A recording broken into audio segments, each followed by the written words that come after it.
It's Wednesday. It's 5-Minute Rehab Day. Happy Wednesday, everybody. My name is Taisha Presley. I am the owner and the founder of Legacy Empowerment Services. We are a mental health private practice located in Charlotte, North Carolina. We work with clients who are adolescents and who are young adults who have experienced some type of dysfunction and want to rehabilitate their lives. And so today, our 5-minute rehab question is called, am I wrong or nah? So we're going to jump right on in. I'm going to read it to you. It says, my ex and I have a great co-parenting relationship for the most part. He's been single since we broke up 4 years ago and went through some tough times. Now, life is looking pretty good for him. Anywho, he got on a dating app and found a woman that he really likes. He posted pictures of their dates on Facebook. Well, she ended things with him, which he told me what happened, and was very hurt and disappointed because she had all the qualities he wanted in a woman. Days later, he posted a picture of another woman on Facebook, and I noticed the first woman's pictures were deleted. The new woman and him are posting pictures and videos every day, saying he's my queen and you're my king. I'm like, where did she come from? Okay, I'm trying to make this short. The new girl is a lady that stays around the corner from him. I have no problem with their relationship, but told my ex that I noticed, thanks to them broadcasting their life on Facebook, that they're together every day. And I asked him, how would that play out when our son comes to visit, as I don't want my son meeting her, period. Because they've only been together for 6 weeks, if that, as of today. Well, my son went to his dad's house this weekend.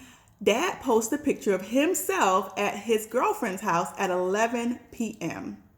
I'm thinking, where is my son? When my son came home, I asked him how was his stay. He made this confused look and said, it was weird. I'm very upset at this point. He didn't respect my wishes. And at this point, my son can see his dad when he picks him up from football practice, because I'm thinking of holding off overnight stays for a few weeks or so. What are your thoughts? Am I overreacting? Whew. Okay. So you know how it goes. Before I jump in with my thoughts, I want to take a collective woosah so that we can get our minds right. 1, 2, 3, deep breath in, deep breath out. Whew. Woosah. All right, so co-parenting issues can be very tricky. It can be very tricky and very sticky because you're dealing with two adult parties that are no longer in relationship, and your only obligation is to your son at this point. So I completely understand that you are concerned about your child's safety. And we know that safety is not just about physical safety. Safety can be emotional safety. It can be mental safety. It can be spiritual, sexual. It can be a lot of different things. So at this point, your mommy sense is activated because you felt that there was a threat to your child's mental and emotional safety, which I completely get.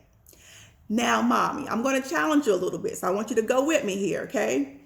One thing that I want you to consider is that we can't control people. We can't control dad. We can't control how many girlfriends he has. We can't control how often he revolves and rotates girlfriends. We can't even really control how much he's exposing your son to his new girlfriends. Now, when we try to control things that we can't control, what happens? We start to get even more frustrated and we feel even more out of control. So why don't we just focus on things that we can control? What we can control is what happens when our son is with us. What we can control is how we advocate and address issues when they come up. What we can control is if there's an emergency, seeking emergency support. Those are the things that we can control. Mom, what I'm going to challenge you to do, I'm going to challenge you to have a conversation with your son about what was weird about his experience. Because you mentioned that he said that it was weird and that he looked confused. I want you to have a conversation with your son and maybe even include his dad in on the conversation.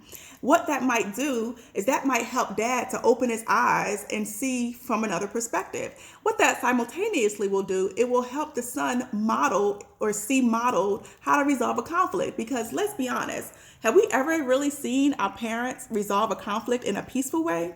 Probably not. What I do know, Mom, is that removing your son from his dad is a really slippery slope. And what could end up happening is some things that are not so safe and healthy for your son. So I would love for you to think long term and think about it from another perspective and have a conversation with your son. And if all things fail, maybe seek support from a therapist or a mediator to help you and dad come up with a parenting plan that includes how relationships and dating will be happening. So that's my thoughts. I want to hear from you. What are your thoughts? Put them in the comments below. And as always, if you have a question that you want me to answer, submit them in my inbox and I'll put them on the 5-Minute Rehab. Thanks, and I'll see you next Wednesday.